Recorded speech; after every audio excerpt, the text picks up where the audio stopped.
All right, guys, it is 12:30, so we are going to get started. Our jazz ambiance has been cut off. The video does not have a soundtrack, except for my soothing melodic voice. If you're here for the first time, welcome. We do this every week. We love having people come visit. We would love to see all of these tables full and even into the overflow. If you appreciate the free meal, I mean, where else can you get steak for lunch? They're delicious. The tips, they go straight to the kitchen. I don't see any of that. So I just tell people, tip what you think it's worth. Tip what you're able. You know, if you have a lot of money and you have a good job, tip well. If you live on a little bit and you're scraping by, throw your 2 mites in there. Just if everybody did that, everybody would be taken care of. So give as God has given to you. That be the general rule, because that's the rule that we've been looking at in the Old Testament when we were studying all through Torah. But we're not in Torah anymore, we're in Joshua. And we are halfway through the book of Joshua, literally. We are at this. Joshua is just like a diptych, which is 2-panel work. So the first part is the battle accounts. The second part are the land grant accounts. And that's where we're in now. We're in the land grant accounts.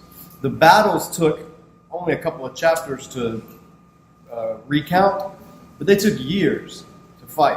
They took years to engage in. And so remember that when you're reading Scripture, a lot of times you're getting the highlights. It's not like things were happening at the speed that people think they happen at when you read it all at once. This is over years and years, and we start in chapter 13. We're going to try to cover 13 and 14 today because they read together well.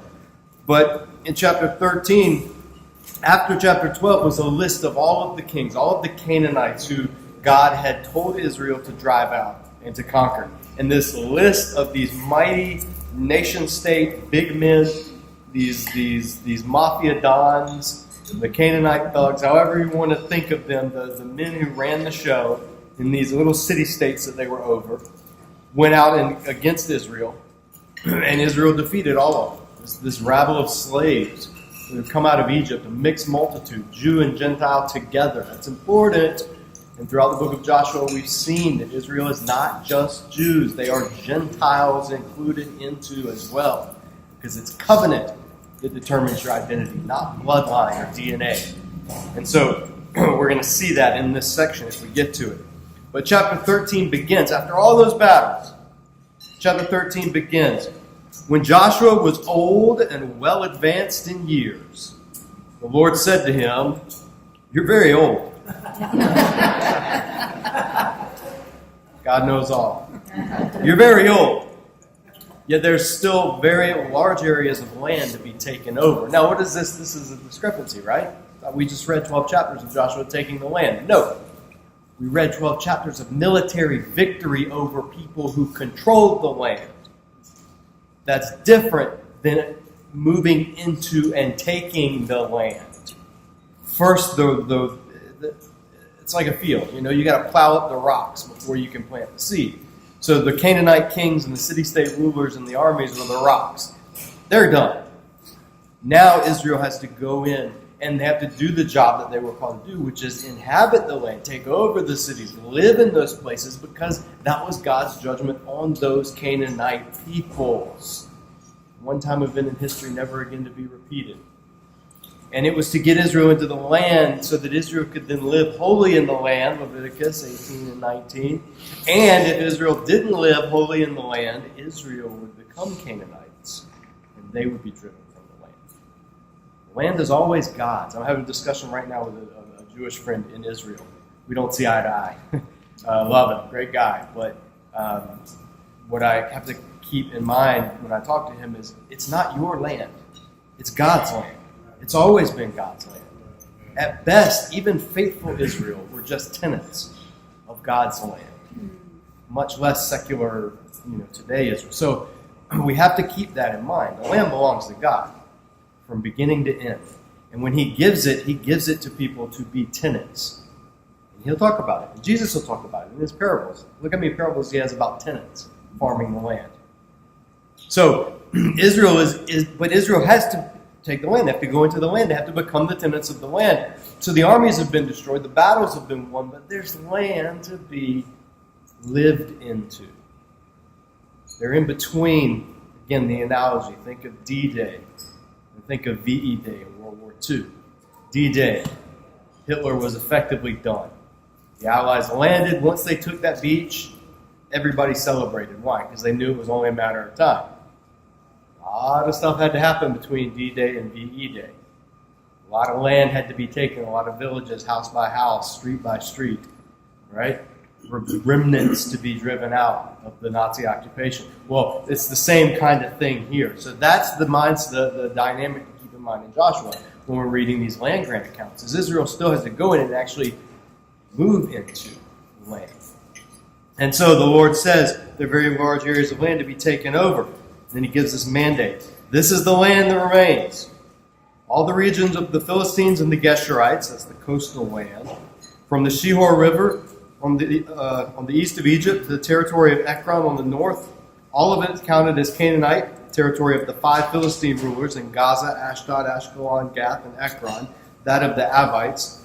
And from the south, all the land of the Canaanites, from Ara of the Sidonians as far as Aphek, the region of the Amorites, the area of the Gebalites, and all of the Lebanon to the east, from Baal Gad below Mount Hermon to Lebo Hamath. This is just basically moved from a coastal south all the way up to the north. This is God saying, this is all the land. Now, these names mean very little to us. That's how it's going to be for the rest of the Joshua. So just get used to it. There's going to be names that mean nothing to you. But they meant everything to the people in that area. There was one of the commentators was saying, he talked with somebody who's in the military who's engaged in war in another country. And after battle, soldiers and people that were involved in the campaigns to liberate areas, every village has significance. Every street has a memory. Every valley has a memory associated with it. And so it's crucially important for people that are involved in those. For us, people start talking about places in Afghanistan, Vietnam, occupied Germany, France, whichever war, pick a war, it doesn't matter.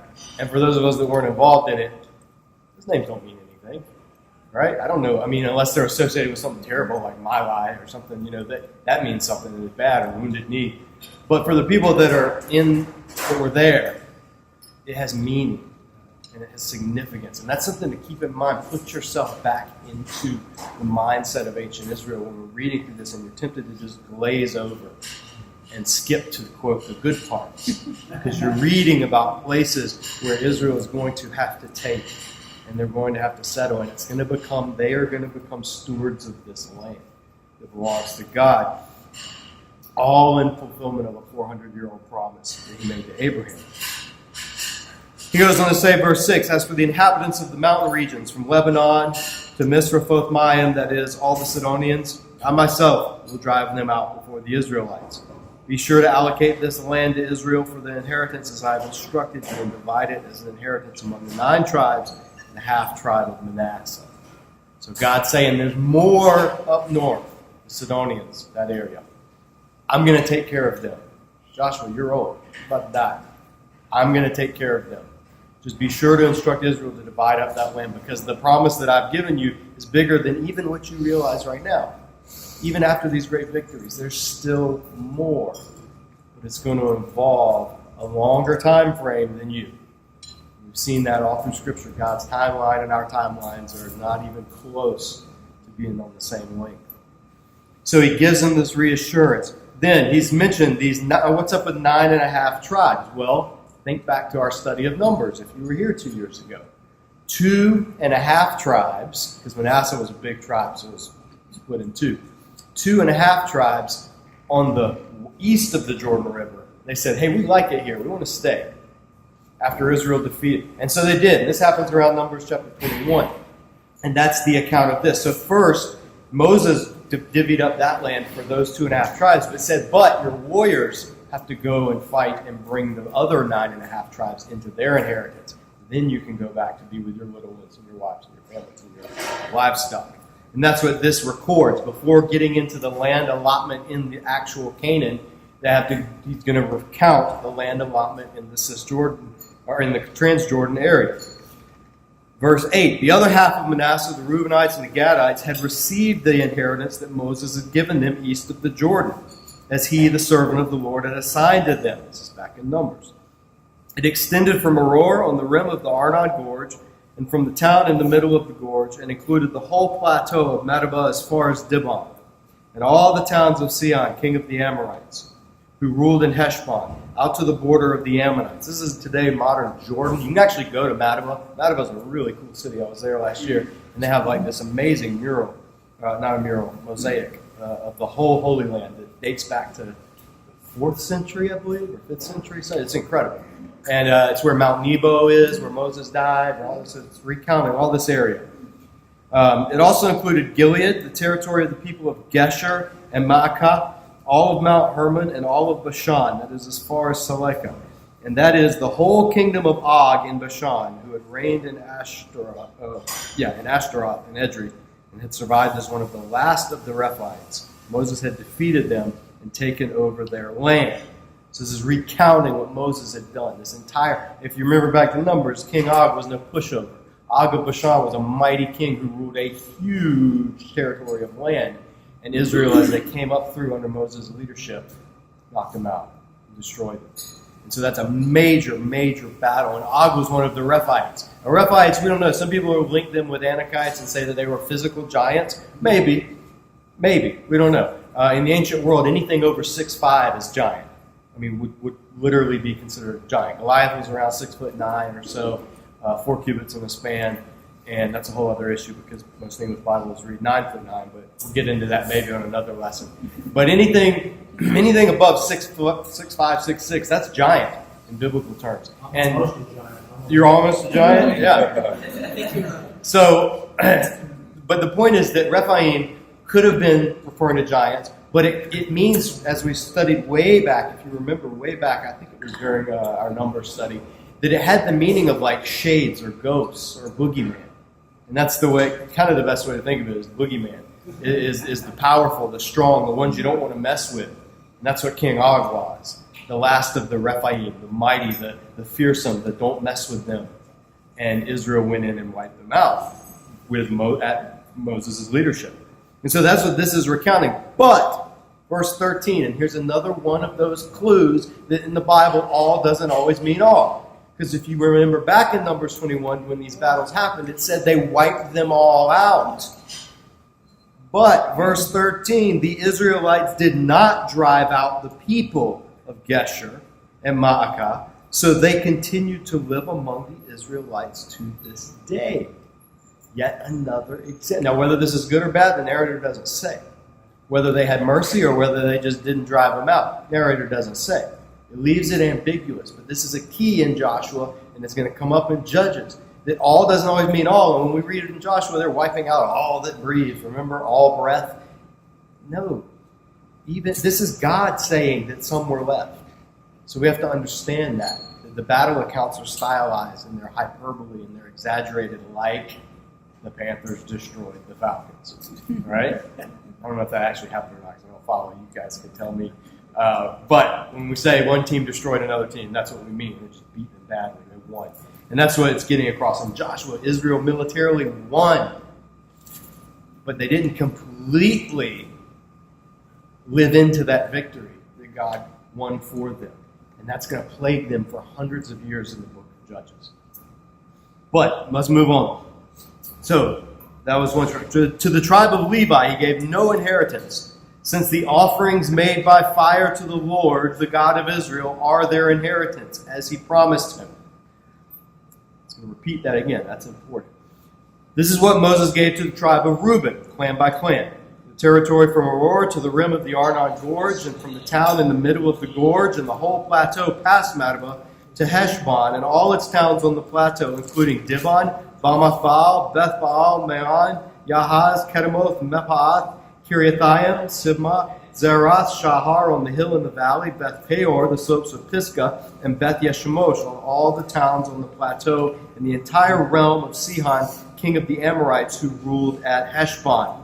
Moses had defeated him in the Midianite clans, Evi, Rechem, Zur, Hur, and Reba, princes allied with Sihon who lived in that country. In addition to those slain in battle, the Israelites had put to the sword Balaam, son of Beor, who practiced divination. This is back to the Balaam saga. In Hebrew, his name was Bilam. If you remember, Bilam was the one who led Israel, gave the greatest prophecy in the history of Israel, and then was the one who went and said now to Israel's enemies, hey, if you want to beat them, it's never going to happen by force. Here's how you beat them. Get them to disobey the covenant that they're in. Because if they break the covenant, then that breaks God's protection. As long as they're in covenant, you can't touch them. And that's what Balaam did. He got them to break the covenant. That whole section you can read back in Numbers. We went over it before. But this lets us know what happened to him. In these battles in that area, as Israel was finishing, Balaam didn't get away. He actually died by the sword. A pagan prophet who gave a true word from God, but whose heart turned against Israel for money, for gain, for whatever reason, and ultimately was put to death with the Canaanites. So this is the inheritance that was given to Reuben. The boundary of the Reubenites was the bank of the Jordan. These towns and their villages were inheritance of the Reubenites, clan by clan. This is what Moses had given to the tribe of Gad, clan by clan. The territory of Yazar, all the towns of Gilead, and half of the Ammonite country, as far as Aroer, near Rabbah. Only half. The Ammonites were a big people. Half of their region is what was given to Gad. The others in the south, they would remain. And they would continue to remain as enemies of Israel. On through the Judges and all the way up to 1 Samuel and all the way, I think, in 2 Kings is their final defeat. But the Ammonites were Israel's neighbors to the southeast and modern-day Jordan, getting down towards Saudi Arabia. And they were the ones who worshiped Moloch, Moloch of the Ammonites, one of the gods that involved child sacrifice. And so when you read about the Ammonites, that's who you're reading about. But Israel, the tribe of Gad, was on their border and given half of their territory. In the valley of Beth Haram, Beth Nimrah, Sukkoth, and Zaphon, and with the rest of the realm of Sihon, king of Heshbon, the east side of the Jordan, the territory up to the Sea of Kinneret, that's the Sea of Galilee. These towns and their villages were the inheritance of the Gadites, clan by clan. And lastly, this is what Moses had given the half-tribe of Manasseh, that is, to half the family of the descendants of Manasseh, clan by clan. Territory extending from Mahaniah and including all of Bashan, the entire realm of Og, king of Bashan, all the settlements of Yair in Bashan, 60 towns, half of Gilead and Ashtaroth and Edrei, the royal cities of Og of Bashan. This was for the descendants of Machir, son of Manasseh, for half of the sons of Machir, clan by clan. This is the inheritance Moses had given when he was in the plains of Moab across the Jordan, east of Jericho. To the tribe of Levi, Moses had given no inheritance. The Lord, the God of Israel, is their inheritance, as he has promised. Now, the previous section said, right up in verse 14, since the offerings made by fire to the Lord, the God of Israel, are their inheritance, as he promised. Now it says, the Lord, the God of Israel, is their inheritance. There is an intimate linking between the offerings given to God and God. And that's a sobering thought for those of us that are a little free in our giving, or a little stingy, rather, in our giving, free in our not giving. But God had said, Levites, you are going to serve me, and you will be provided for by my people being faithful with what I provide them to give to you a portion of that. Not a double portion, not a name it and claim it, not a private jet, not a $50,000 suit and watch, none of that nonsense. But a legit, you don't get land, so you're going to be provided for by the other tribes who do have land. That's built in, that's not a New Testament concept, but Paul will, as we've seen, harp on this. He'll mention this specifically when he makes his argument about not muzzling the ox while it treads the grain. And he'll say, hey, your teachers and preachers, don't you know those who serve in the temple receive their living from the temple? So I'm going to pass this around now. As a son of a preacher, I know the inner workings of churches and giving and evangelicalism, and we would do well to focus a little more on the spirit of this in our churches The average giving is 3%, I believe. So we're well below God's Old Testament minimum, which is crazy because Jesus raised everything in the New Testament towards generosity. That's another sermon and another issue of theology to discuss. But we have a few minutes left, and so what's going to happen now? He's recounted, okay, the tribes east of the Jordan have already received their inheritance. And let me just tell you, let me remind you, because this is Joshua reminding Israel. This happened when Moses was still alive. They've received their inheritance, and this is what it is. Remember, this is land grant. This is spelling out the borders and the boundaries. But it's also their history. Hey, these mighty kings, Sihon, Og, yeah, they're no longer around. That in and of itself is a testimony to God's miraculous ability to, because Israel was no army. We have to remember, Israel was no army. They were a group of slaves. They didn't have weapons. They didn't have chariots. They didn't have horses. They may have had pruning hooks and knives and whatever they could make, but they lived in the wilderness for 40 years, so it wasn't like they were forging any kind of technology. You know, Israel, when you think of Israel fighting men, think of men armed with sticks and spears and arrows and the occasional knife or sword that they could barter or trade from passing Midianites or something like that. I mean, this is the miracle. And they destroyed the Transjordan empires of Og and Bashan. Or Og and Sihon, rather. So now, Joshua is going to get to, God through Joshua, the divvying up of the land of Canaan itself, Canaan proper, to the other 9.5 tribes. Before he does that, as is typical, the book of Joshua, which you should be ready for by now, there's an account of a Gentile who's faithful. We've seen it multiple times already in the book of Joshua. Before it gets into the pro-Israel stuff, there's a reminder right up front of a faithful Gentile. And we're going to read about him in chapter 14.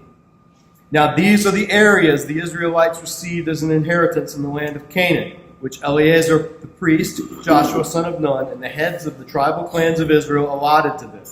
Their inheritances were assigned by lot, that's by casting of the dice or drawing of the straws, or there's different understandings of how lots actually worked. There were different ways of casting lots, but the point is it's like rolling dice or flipping coin. Or it's randomized so that God and God alone is the one who controls the outcome, not nepotism, size of the tribe, favoritism, who earned a better piece of land, any of that stuff. It's done by lot. So these were the divisions that God himself was going to put the people in the land in. The inheritance were assigned by lot to the 9.5 tribes as the Lord had commanded through Moses. Moses had granted the 2.5 tribes their inheritance east of the Jordan, but had not granted the Levites an inheritance among the rest. For the sons of Joseph had become 2 tribes, Manasseh and Ephraim. The Levites received no share of the land, but only towns to live in, with pasture lands for their flocks and herds. So the Israelites divided the land just as the Lord commanded Moses. Break. Interlude. Before that starts to happen, and that's going to start happening in chapter 15. It's going to start with Judah. Before that, dividing up the land. And it gives you the note about the Manasseh being split into 2 tribes and the Levites not getting land. And all that explains that everything is still kept at 12. Even though the Levites don't get land, there's still 12 tribal allotments because 1 tribe became 2. That's the purpose of that. But there's an interlude. Verse 6. This is my favorite part. I was so excited to read this today. This is the first of 5 land grant narratives in the rest of the book. The rest of the book of Joshua is lists and geographical surveys. But there are 5 land grant narratives interspersed. The land grant narrative is when someone comes, presents a request, the reason for the request is given, the request is granted, and then they are given the land. There's 5 of them. This is the first of 5. Now, the men of Judah approached Joshua at Gilgal, and Caleb, son of Jephunneh, the Kenizzite. Remember, Caleb, not an Israelite. He's in the tribe of Judah, but he's a Kenizzite. He's from the tribe from the sons of Kenaz. It's part of that mixed multitude that was brought into, that came out of Egypt with Israel. 50% of the people that left Israel as adults and entered into Canaan, were Gentile. Because there were only 2 of them, Joshua and Caleb. And now the 2 of them, the 2 faithful, are about to have a talk. Caleb, son of Jephunneh the Kenizzite, said to him, "You know what the Lord said to Moses, the man of God, at Kadesh Barnea about you and me." This is two old men talking, sitting around the cracker barrel, discussing the old days. Caleb's about 90, 95 at this, or 80, 85. So they're in their 80s or 90s. Not exactly sure. But you remember, verse 7, I was 40 years old when Moses, the servant of the Lord, sent me to Kadesh Barnea to explore the land. This is Numbers 13 and 14.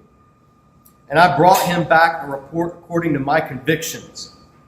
But my brothers who went up with me made the hearts of the people melt with fear. I, however, followed the Lord my God wholeheartedly. So on that day Moses swore to me, the land which your feet have walked will be your inheritance and that of your children forever, because you have followed the Lord my God wholeheartedly. He's telling this to the only other person among that group who followed the Lord wholeheartedly. Caleb and Joshua were the only two that came back and said, let's take this land. So Caleb is reminding Joshua. Caleb has had to wait 40 years for what was promised to now come about. For 40 years he's waited. He could have left the Israelites. When God said, you're doomed to 40 years wandering in the wilderness, Caleb could have said, I'm out. I followed you. God, take me to the land. God might have done it. But for 40 years he waited, this Gentile among the Israelites. So he keeps going. Now then, just as the Lord promised, he has kept me alive for 45 years since the time he said this to Moses, while Israel moved around in the desert. So here I am today, 85 years old. I'm not going to ask if anybody in here is 85, but some of you in here are kind of getting close to that. Here I am today, 85 years old. I am still as strong today as the day Moses sent me out. I am just as vigorous to go out in battle now as I was then. Now give me this hill country that the Lord promised me that day. You yourself heard then that the Anakites were there, the giants, and their cities were large and fortified. But the Lord helping me, I will drive them out, just as he said. There were still pockets of mighty resistance to be driven out.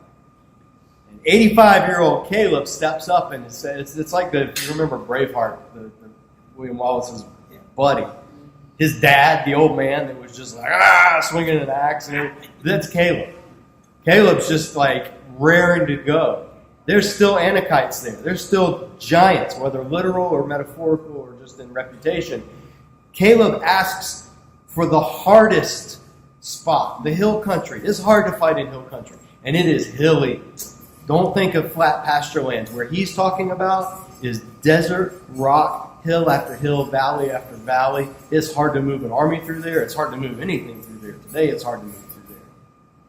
And that's what he asks for. He asks for the hardest job of this remaining resistance pocket. Then Joshua blessed Caleb, son of Jephunneh, and gave him Hebron as his inheritance. That's where Sarah and Abraham were buried. So Hebron has belonged to Caleb, son of Jephunneh the Kenizzite, ever since, because he followed the Lord, the God of Israel, wholeheartedly. Hebron used to be called Kiriath Arba, after Arba, who was greatest among the Anakites. Wink, wink. This place used to be called Village of Arba, village of this big guy. Now it's called Hebron. Why? Because it doesn't belong to Arba anymore. It doesn't belong to Anakites anymore. Why? Caleb took it. Caleb led his clan and took Hebron. And Hebron's going to become an important city. It's going to be, I believe, where Saul is anointed, or David sets up base, or I can't remember off the top of my head. Hebron's going to be a major point in Israel's history. But it's all because Caleb, there was one last resistance of military might. There was one last pocket, and it was the toughest region. And Caleb, the old man, 85 years old, said, send me, I'm ready. Nothing's changed since God sent him to spy the land 40 years ago. I love Caleb. And his name means dog. Gentile. Caleb is the Hebrew word for Gentile, dog. That's what and then the land had rest from war. The last battle recounted in Joshua, the last military victory was by Gentile dog, 85-year-old Gentile dog goes and finishes the campaign in Israel. I love that. I just think that's brilliant in how the narrator puts it together.